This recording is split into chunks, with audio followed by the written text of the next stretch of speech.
Good evening and welcome to Season 3 of Bond-tober. We're going to be continuing our list from last year, and I was just thinking, since this is the first episode of Bond-tober, we should talk about the first thing that seems to happen in a James Bond movie, the pre-credit sequence. Yes, those great sequences that get the juices going and get the audience hooked into the greatest and latest adventure of James Bond, and there are quite a few of them, but today we're going to be taking a look at the very best. Now, Octopussy, as I've said in previous seasons, is a film that I'm not particularly high on, but I don't feel too badly about it either. It's kind of a middle-of-the-road James Bond picture for me, but what it does have going for it is a very good opening sequence. The pre-credit sequence features Bond in a Latin American country trying to infiltrate, and things go wrong, and we're introduced to a very nimble little aircraft called the Acrostar. This is a really fun sequence. It's shot brilliantly, the action is fantastic. I even love the idea of using hanging miniatures to fool the audience into thinking that the plane is going to actually fly into a hangar, which they weren't allowed to do, that it was attached to a polearm on a Jeep. You can actually see it in a close-up, and it just leaves behind two gigantic explosions, and it actually has a really good payoff with James running out of gas and pulling up to a petrol station. Fill her up, please. Ordinarily, I'm not really a fan of camp humor coming into Bond films, but I won't lie, that one was executed with precision and showed that John Glenn was getting far more confident with Roger, even though there was still that little bit of him holding back on going full into the humor as Lewis Gilbert would or even Guy Hamilton would. But this really is a quintessential pre-credit sequence for James Bond fans.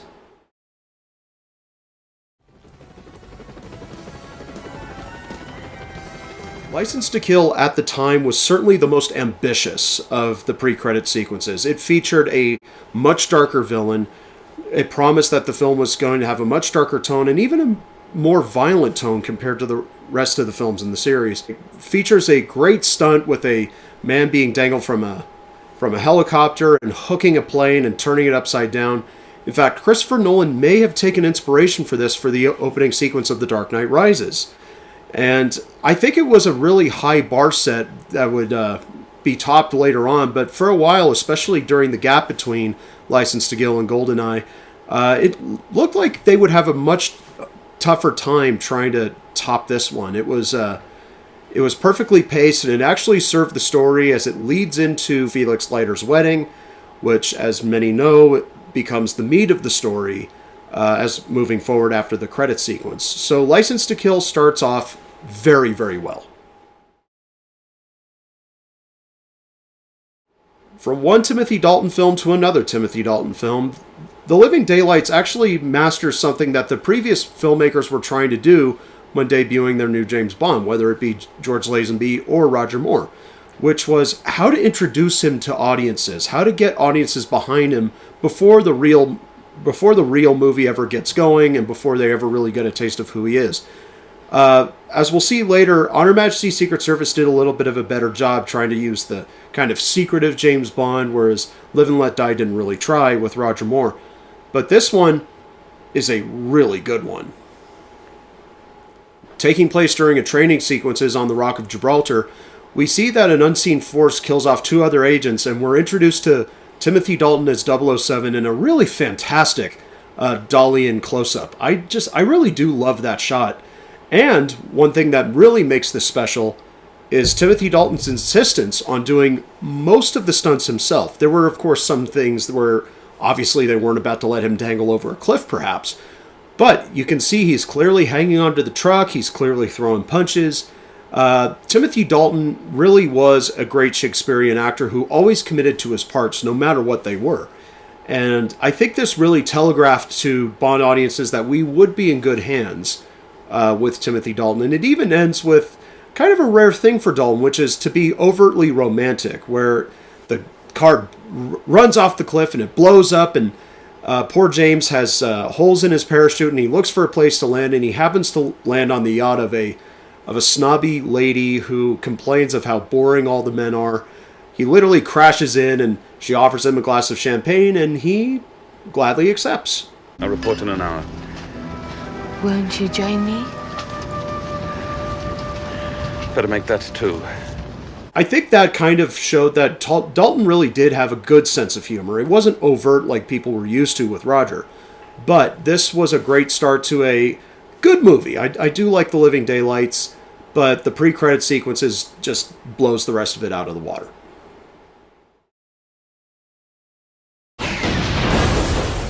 The opening of Tomorrow Never Dies is probably one of the most iconic sequences in all the James Bond films, because not only did it set a new standard for action and execution and pacing, but it's also been frequently featured in the trailers for Tomorrow Never Dies. It's one of the scenes people think of when they think of the movie, and every time there's a Bond retrospective, you always see clips of the aerial battle that caps it all off, or you see the master shot of the explosion going off at this market bazaar, and it's just a really well executed and well paced action sequence for James Bond. And particularly, I love that Pierce landed with such confidence in GoldenEye that he just keeps that train going. He really does understand both the humor and the cool, almost feral like speed that James Bond has to move in these kind of high pressure situations. And of course, you have a great David Arnold score. He would be a mainstay all the way until Quantum of Solace. It's just a wonderful start. And I also find it kind of cute that Jeffrey Palmer is the Admiral and he's sparring with Judi Dench. As some people may know, they sparred together quite a bit in a cute British way as time goes by. So it's really fun to kind of see that little bit of humor thrown into the sequence as well. And it's just marvelous.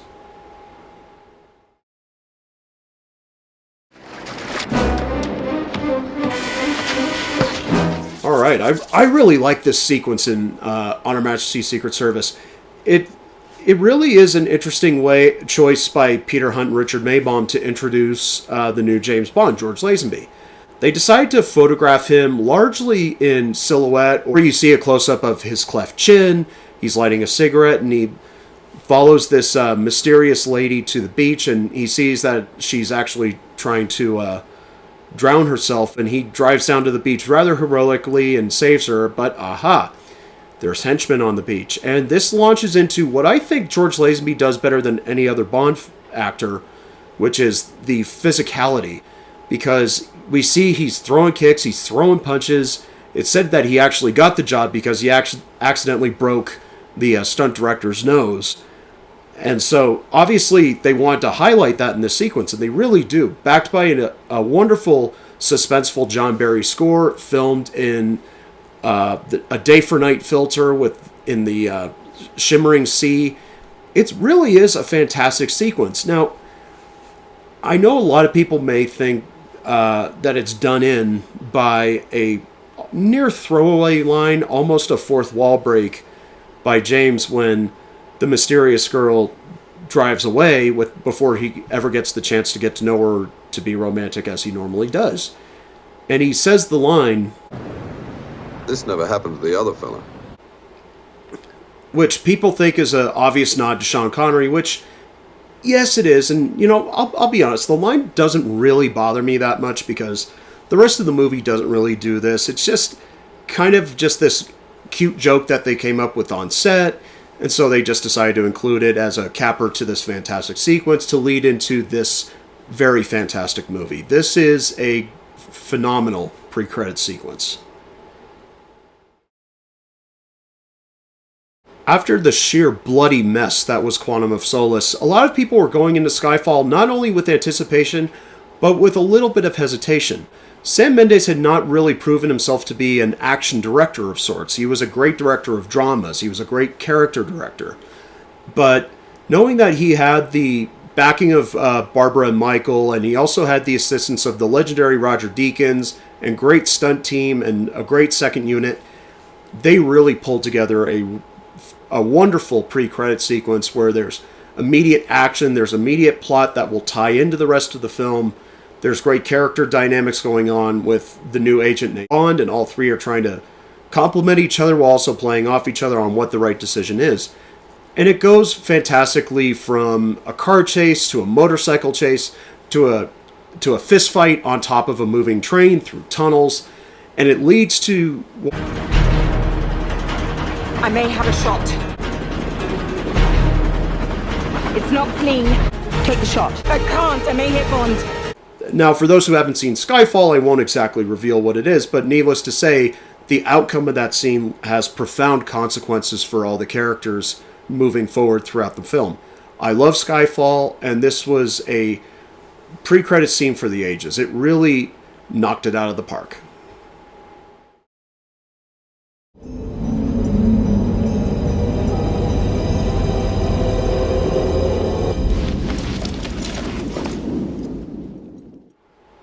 GoldenEye was coming off of a very long gap for the Bond series because License to Kill had come out. People liked it, but they didn't love it. And then it led to a legal period between United Artists and Eon Productions and MGM and corporate buyouts. And there was doubt as well as to whether or not Bond would even survive after the fall of the Berlin Wall in the early 90s. Now, that's a huge challenge for director Martin Campbell to go in and shoot this sequence with a brand new Bond actor. They had to replace Dalton due to previous commitments with Pierce Brosnan. And they kind of take a similar page out of On Her Majesty's Secret Service, where they keep the actor in long shot and in close-ups with his eyes. But it ultimately pays off with a wonderful reveal of Pierce in a very unlikely situation. Beg your pardon. Forgot to knock. Plus, we meet 006, Agent Alec Trevelyan, played by Sean Bean. We see that this is still during the Cold War. It seems business as usual. And then there's so many twists and turns to the whole situation, whether or not they're very dramatic or they're very slyly funny. And it also leads to kind of an outrageously over-the-top final stunt where James has to leap off a cliff after an airplane and try to pull it up to fly it away at the very end. But the way Martin Campbell handles the scene and the way Pierce is very convincing throughout these choices. But GoldenEye was a really rollicking good start to what was promised to be a great era of James Bond. You know, it was the Bond of the 90s. Things were going to be slightly different, but familiar enough where it wouldn't alienate fans. So it had a lot riding on its shoulders, as similar as it is to another film coming up on the list. But this started off Bond in the 90s beautifully. Em really doesn't mind you earning a little money on the side, Dryden. She'd just prefer it if it wasn't selling secrets. Casino Royale really rocked the boat in all the best ways, and right from the first second, you knew that things were going to be very interesting moving forward and a little different. Because there's no gun barrel, it starts off in black and white, and it's very moody, it's very mysterious, and it felt to me, even though I hadn't read any of the Fleming books at the time when the film was released, it felt almost like a spy novel. It uses very clever angles, it uses great editing, and of course we're introduced to Daniel Craig as James Bond, and he makes the best first impression since Sean Connery, I do think. It is a revealing character moment where we learn that in order to become a 00, you have to have 2 confirmed kills, and Bond already has one, as we're shown in quick flashbacks. And there's a great bit of, it's so espionage, and it's so double dealing, and it's just it's a wonderful little piece that's very quiet and very stately in the office when he's talking to a double agent. And of course it leads to probably one of the greatest exchanges in James Bond history. The second is... Yes. Considerably. That is great writing.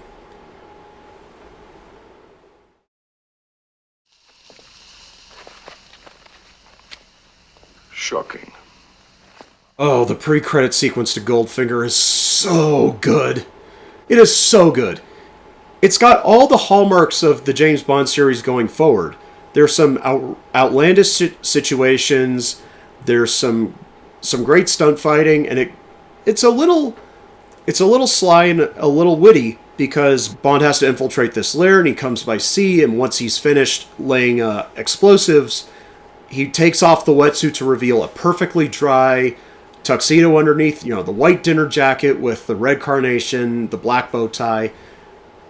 This is peak Sean Connery as James Bond for me. The rest of the movie is too, but this one particular moment when he goes to the cantina and he's watching the dancer and she kind of gives him the look, and we just get this badassery.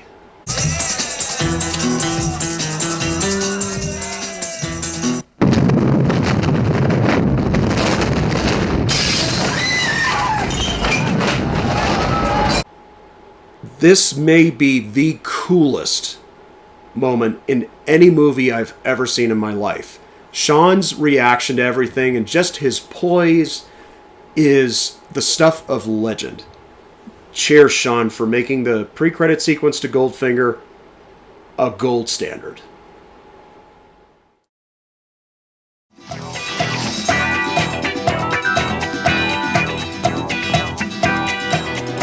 And coming in at number 1, it is The Spy Who Loved Me. And I put it at number 1 simply for the reasons behind the scenes, as well as the content of the sequence itself and what it would mean for the film going forward. You see, after the train wreck that was The Man with the Golden Gun, there was a lot of issues. Harry Saltzman and Albert Broccoli parted ways because of Harry Saltzman's debts. There was a lot of issues with Kevin McClory over the use of Blofeld, so they had to come up with a new villain. Roger Moore wasn't sure if he wanted to continue. There was a lot of things going on, and a lot of things sitting on Cubby Broccoli's shoulders. And as I said in my review for The Spy Who Loved Me, he decided that he would go big with it or he would go home. The rest of the franchise, the future of James Bond, rested on this opening scene. Now, the rest of the film is also great in terms of its plotting, its characters, and even some of the execution of the action sequences, but this has everything in it. We're introduced to the idea of a machine capturing submarines. We're introduced to the idea of Bond's equal in the KGB, Agent XXX, played by Barbara Bach. But we're also introduced to several things that would lead into the film, which is Bond is pursued in the Alps by Russian agents, and he kills one, who it turns out is Agent XXX's lover. And he has to take a literal and thematic leap of faith off of this gigantic mountaintop. And I love that Marvin Hamlish's really disco-laden score just cuts off perfectly as the skis go off.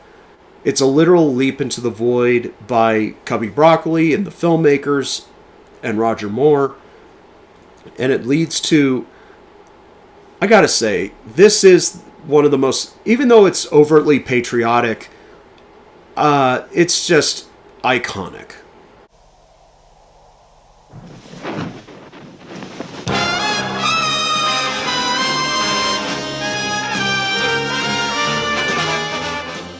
It's said that when this film premiered, every single person in the audience was on their feet, roaring with applause, including Prince Charles. So not only did they prove that, yes, we can continue the James Bond films, we haven't lost our way, but that they were in for a treat. And which is why The Spy Who Loved Me remains one of the best James Bond films of all. And I think in large part we have to pay tribute to this wonderful pre-credit sequence. And I have to give respect to Cubby Broccoli for deciding what the approach would be, and to the execution of the stuntmen, the director. It's just the cream of the crop. But James, I need you. So does England. Well, that wraps it up this week for Bond-tober. Next week, we're going to be taking a look at a subject that's very close to my heart. We're going to be looking at the best James Bond film scores. I absolutely love film music, and I really can't wait to dive deep into some of these scores. They're phenomenal. Their composers are legendary. I just cannot wait. So I hope to see you next week for that. And until then, I'm Jim Crowley. This is Bond-tober.